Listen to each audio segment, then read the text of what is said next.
As I ride through these winding hills surrounded by nature's quiet wisdom, I'm reminded of how much we have lost and how much we have yet to learn. Look around you for a moment. What do you see? The forest does not demand applause for its beauty. The rivers do not seek validation as they carve their way through the land. The hills, ancient and stoic, do not complain about the weather that shapes them. Nature exists in harmony with itself. It only takes what it needs, gives unconditionally, and yet sustains life in ways we cannot fully fathom. But what about us? Why have we, in our so called wisdom, chosen to disrupt this balance? Why do we take so much more than what we need? And why do we give back so little? We poison the rivers that quench our thirst. We strip the forests that give us life. We choke the skies that embrace us, all in the name of progress. But have we ever stopped to ask, progress towards what? Progress for whom? When will enough be enough? Are we really moving forward? Or are we simply running in circles, chasing a mirage we'll never reach? As I ride further into these hills, the crisp air on my face, the trees towering above, I cannot help but feel a quiet sorrow. Sorrow for the disconnect we have created between ourselves and the world that sustains us. You see, ignorance isn't just the absence of knowledge, it's the refusal to see, to feel, and to understand. How often do we walk past a tree without noticing its quiet strength? How often do we step over a flower without marveling at its fragile beauty? How often do we look at the sky but fail to truly see it? Why are we so blind to the miracles around us? We hoard wealth as though it will feed our souls. We build monuments to ourselves and yet fail to nurture the very foundation of life. Why do we wage war on the planet that holds us? And why do we seek to conquer when in reality we are nothing more than guests on this planet? How much longer can we pretend that we are separate from nature, as though our actions do not ripple back to us? And yet, I do not speak these words to blame or to shame. I speak them to awaken because, as much as our ignorance has been a bane, it also holds the seeds of transformation. If ignorance blinds us, awareness has the power to open our eyes. Can we learn to see ourselves not as rulers of this world, but a part of it?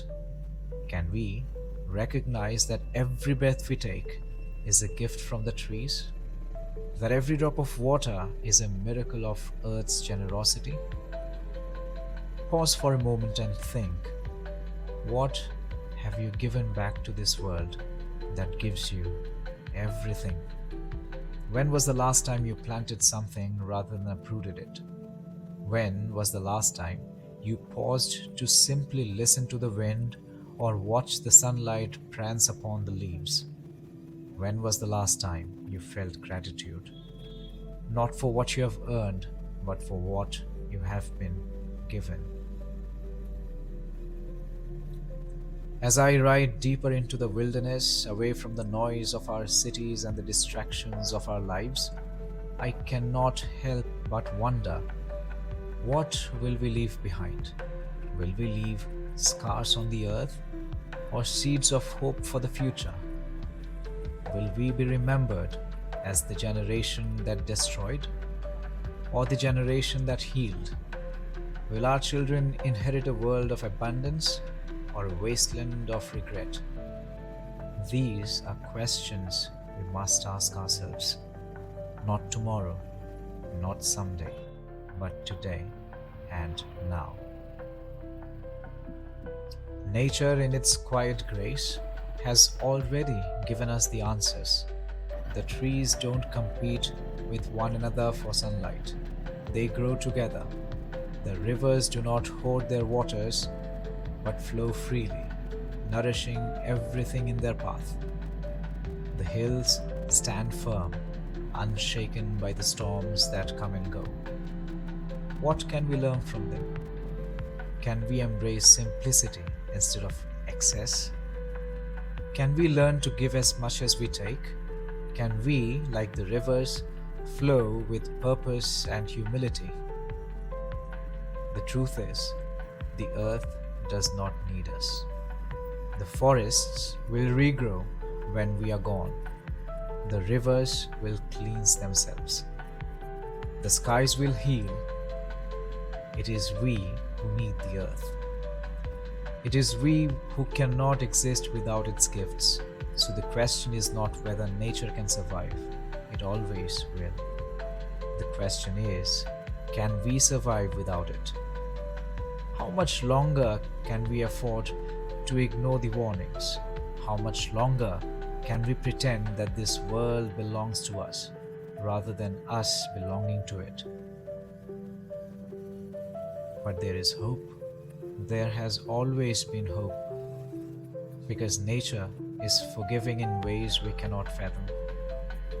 It does not hold grudges. Even now, in the face of destruction, all it offers is its gifts: clean air, fresh water, and fertile soil.